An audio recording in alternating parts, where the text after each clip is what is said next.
শীতল কুঁৱলীৰ মাজেৰে সূৰ্য ৰশ্মি হৃদয়ত পৰি ক্লান্ত কৰিছে।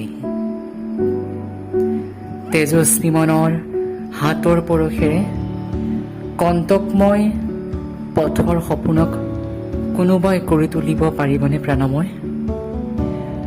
ফুলিবনে দুনাই এই ফুলনিত ৰঙা গোলাপৰ পাহি? উৰিবনে আপোন মনে মৰমৰ কপৌজুৰি? চকু পানী নুটুকো এতিয়া আৰু নাহাঁহো, হাঁহিলে বিষাদ কাষ চাপে।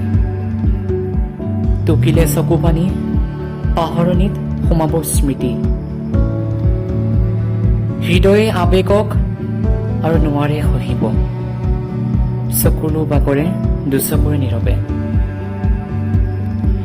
বিচাৰিছো মই সকলোৰে পৰা আনে নোপোৱা এটা বস্তু, জীৱনৰ স্বাধীনতা।